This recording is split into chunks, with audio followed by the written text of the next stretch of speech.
The fear of rejection. The number one reason that most people settle or never reach their dating goals. Whether it's a rejection when you go approach a girl and say hello, whether you are not getting matched online, maybe you're dating someone and after the first date, they disappear.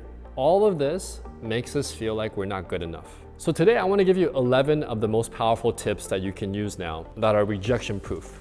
And for those of you who don't know who I am, my name is Giovanni. I'm a social skills coach. I started out as a super awkward, lonely, bullied kid. And there was no one there to teach me social skills. And it took me over 10 years to kind of learn it slowly on my own.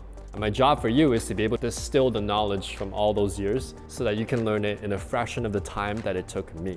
Tip number one is that dating is a skill set. Because of the personal nature of relationships, dating, love, people tend to think that you either really get lucky or you settle and you make things work with whoever you end up running into. But very, very few people actually approach this as a skill set, which is weird to me because the person you end up with is the most important factor in your financial success, in your happiness. It affects every area of your life. So the fact that they don't teach relationship skills in school or the ability to attract the people you want in school, I feel like is kind of a failure of society when it's such an important factor. Seriously ask yourself this question: how many people do you know are in truly happy relationships where every day they fall more and more in love? How many people do you know actually took the time to assess who was right for them before they ended up with them? How many guys do you know that actually worked on their dating skills before choosing the right girl? Once you realize this is a skill, tip number two is process over outcome. What does that mean? That means that I'm not after that one particular girl, I'm after the skill set. So instead of like, I have to get the number this time, I have to get X number of matches, right? I'm trying to figure out, how do I have a conversation where the girl wants to give me her number? How do I set up my profile in a way where I consistently get matches? There were days when I went out and all I would practice is how to say hi without creeping the girl out, right? I had like really bad eye contact. I would fidget a lot. I was nervous. And I'm like, today, just stop doing fidgety eye contact. Today, just like try to look at her like a normal person, right? Then the next day I might work on, okay, now let me stop stuttering so much. Let me see if I can speak up a little bit higher, right? So one brick at a time, I'm building that foundational layer of my skill. I'm not after the girl, I'm after the skill. And when you focus on acquiring the skill, what you'll start to discover is that in this process of becoming better at attracting women, you start realizing that you have better eye contact with your coworkers. You start realizing that you can articulate things better in your work situation. You start realizing that you're attracting friends and conversing with them in a way that solidifies the relationships that you've never had before. And it starts to bleed into the other areas of your life. Tip number three is the opportunity for quick practice and feedback. If you ever read like a high performance ways to learn a skill quickly, right? Those type of books, you'll realize they all have one thing in common. And this is the same thing that David Beckham went through. Oh, I won the Bobby Charlton Soccer School finals, skills finals. Brilliant, so where are you off to? Barcelona for 2 weeks. This is the same thing that Blackpink went through. 매달 짰어요. 5년 동안. We'd get a day off every fortnight and then practice again for another 13 days. So like 14 hours a day just training. Is the ability to quickly practice and get feedback. I forget which book this was, but there was a guy who was a talent scout and he went to this like really rural part of South America. I forget which country. And what he saw was that the kids there, they were playing soccer, but they were doing it in like a backyard, like a mini version of a soccer field. Long story short, what he realized was that because there were so many gifted kids coming from this particular area that went on to become pro players. And he's like, why is this happening? And then he realized it's because they were creating these mini environments where the kids could play and get instant feedback. The field was smaller. They could kick the ball more. Each person had more opportunity to kick the ball more. So he ended up establishing a headquarters there and he became like one of the top talent scouts for that particular sport, okay? I don't remember the book name, but I remember that story very, very vividly. And how does that apply to you? Well, with dating, right? How do you create a safety net where the guy who is nervous, who is socially awkward, can actually practice without fear, right? If you go out and practice now with the way the politics are going in America, you might get called out for being a creeper. You know, why are you harassing these women? Hi, how are you? I'm calling the police now! Call 911 now! So I think every guy has a right to acquire social skills. Sometimes that means doing a mock date, in a classroom setting, right? Sometimes that means having a coach role play with you. Because you gotta remember, people look down on other people who don't have social skills. And the funny thing is, this is such a taboo topic when other people can get a piano lesson or get a therapist. But if you're not good with women, if you're not good with interacting with people, there's no classroom for that. And when you go out and practice, sometimes people make fun of you, sometimes people judge you. And so there needs to be a safe environment to do this. And this is why I recommend, if this is an area that you want to improve, right? You should move to a city where the social velocity is high. Like if I go out to New York and I walk down the street and I talk to 3 people, 10 minutes later, nobody's gonna remember me, right? Because it's so many people. But if I'm in a small town, like parts of San Diego, and I'm the only Asian guy there, and I go talk to 3 people, some of those girls might recognize me a week from now. So how do you create an environment, whether it's artificial, like in a classroom or with a coach, or go out on your own where you can get that constant feedback, and getting that feedback and then being able to calibrate on it without judgment that you suck right now. So tip number 4 is access, right? When I was in the Bay Area, one of the worst male to female ratios in the country, I still figured out a way to get to San Francisco, to go to Union Square and to actually approach people, compliment them, just start that conversation. When I was in LA, I didn't like going out at night all the time and sleeping late. So I figured out the farmers markets or the daytime markets I could go to where there was actually cute girls around that I could practice with. No matter what town, how big it is, where you are now in the world, right? Find out places you can go that give you rapid feedback, rapid practice, and then start noticing the pattern. Tip number 5 is your ability to break the fourth wall. So have you ever been in a situation at work where your manager's like, hey, you're not doing this well because this other department said this, and you were like, really? What's an example? And they're like, well, just fix it. And then have you ever been in a situation maybe where you were interviewing and people can say, you're great, we love you, you're not the right candidate for us, and it keeps happening over and over again? And you're just like, can you please tell me what I can do to get the offer? Because I need this job. And it just feels like everyone's giving you the stonewall, like the professional, well, we hire based on equality and friendliness, and you were a good candidate, but we thank you for your time and we'll see you next time, or maybe you can apply again next time. And you're just like, dude, just freaking tell me the truth. Why am I not getting offers? Is it because I'm too eager? Is it because I blow my nose in the interview? What is it? Just tell me. So in dating, if you're doing this alone, sometimes you're just getting rejected over and over again. And you're just I just want to know why I'm getting rejected. Can you please tell me? And people don't tell you because the social contract says that if they tell you, you're supposed to get mad and then they receive negative feedback, right? So few people actually accept the fact that you're in self-development. And so how do you break that fourth wall? And this is where a coach comes in. A coach can tell you straight up, this is what you're doing wrong. You can also try to ask the girl, and there's a way to get that honest feedback from the girl. If you want to know how, leave a comment below and I'll link the Reddit thread for you on how to do that. But you need to break that fourth wall. Otherwise, it feels like you're constantly getting rejected and then nobody actually gives a about you. And it just makes you feel really alone. And your mind starts playing tricks on you. I'm the only person that nobody loves. I'm a loser, I can't even make friends, and that is a very dangerous place to be in. And I can tell you that from personal experience. So you want to figure out a way to break that fourth wall, okay? And if you really can't and you're just really socially not there right now, consider hanging out with other guys who are on the same path or getting a coach to help you. Tip number 6, online dating, think of it as a sales funnel.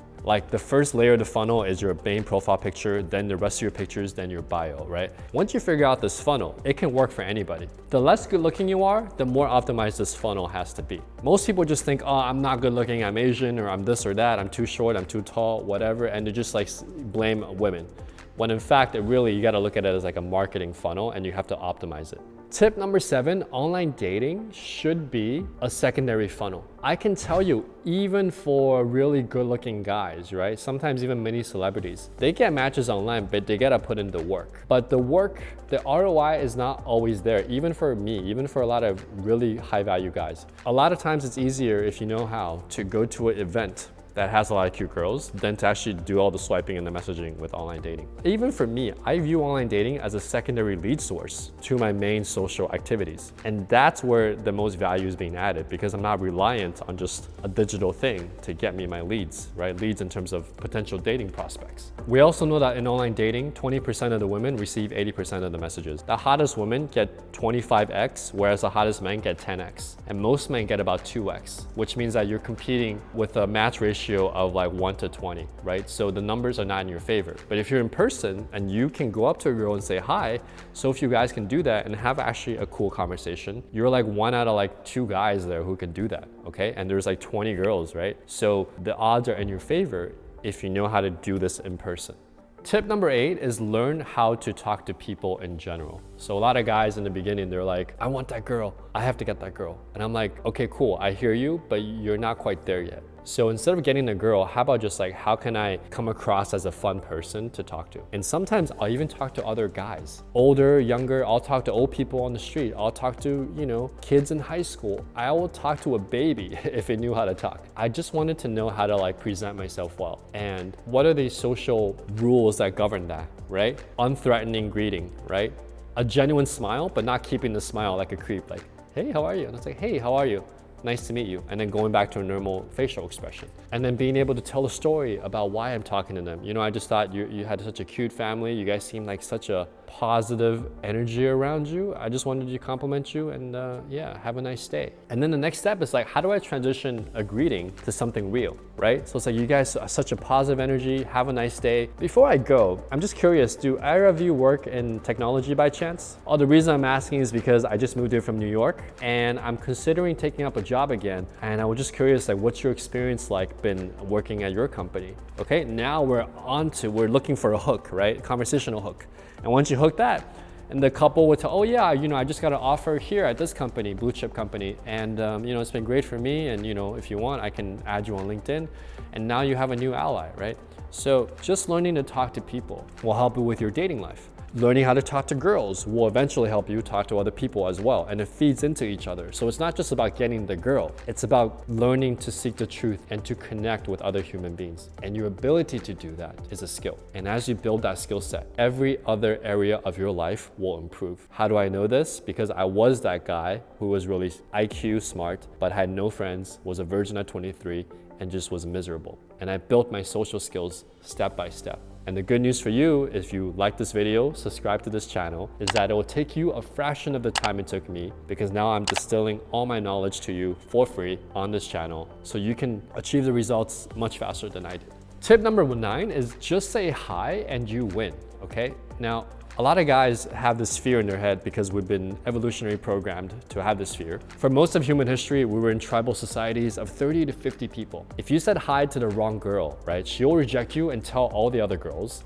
and then the alpha guy will fight you to the death. So it's natural we have these fear installed in our brain and our hardware. But if you think about it, what's the worst case when you say hi? She says F off, you know? Or maybe even she pours a drink on you, okay? Fine, that's the worst case. What's the best case? She ends up being a future wife, you have a family, you have a beautiful life, right? So the risk and reward is asymmetrical, right? Now, I'm not saying that to get into fights with like military boyfriends, obviously that's a huge risk, but for the most part, when you say hello with good intentions, the reward is really high and the risk is really low. And you only need one person to say, I like you back to actually have a great life. So just say hi and you win. Tip number 10, record your results. I used to keep a journal. Every time I go out, I would write down, who did I talk to? What did we talk about? What were the conversation topics? And then at the end of that, I would say, how did I feel about it? How did I feel about her saying this? How did I feel when I said this? And then I would look for patterns of the things that happened to me.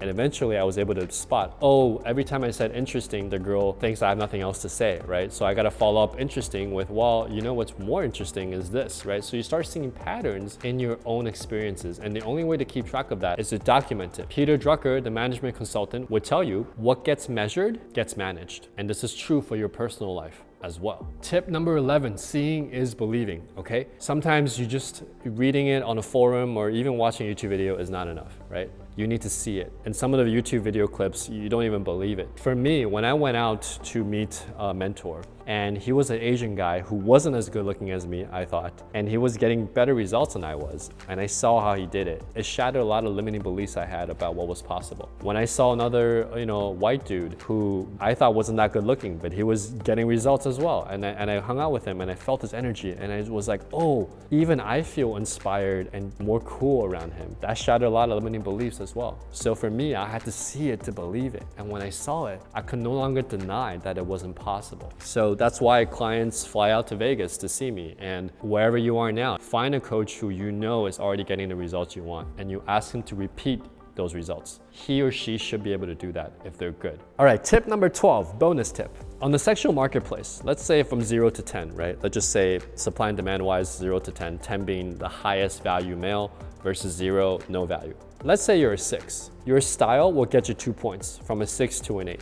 And then game will get you another 2 points, from an 8 to a 10. That means that even if you think you're a 4 right now, with proper style, you'll get up to a 6, and with proper game, you'll get up to an 8. And an 8 is high standards by any metric, and most guys are happy. So what that means is, if you're stuck wherever you are, I believe, you can improve your look and your style by 2 points. And then with proper communication skills, your game, you can add it another 2 points. That means that for most men, right, unless you're a complete 0, which I don't think any of you are, you can get your goal. You can get your dream girl. You just need to know the steps to do that. Now, if you want some help with that, there are links in the description. High integrity skills / style 2 will help you with your 8 style attraction triggers. It's what helped me get into modeling. It's what helped a lot of my clients get results on their online dating. Datingwithoutborders.net is specifically designed for Asian guys. And then the first day formula with the link here and in the description below shows you in fields, live demonstrations, analysis, concepts, each step of the way on how to meet people, create a social circle, and how to just get the lead flow going so you actually have a great dating life, okay? And right now, if you want some coaching, I have some time, check out the link below to book a call with me as well. All right, guys, I hope these tips were useful for you. If you have any questions or thoughts, leave them in the comments below. My name is Giovanni. It's been a pleasure once again, and I'll see you in the next one.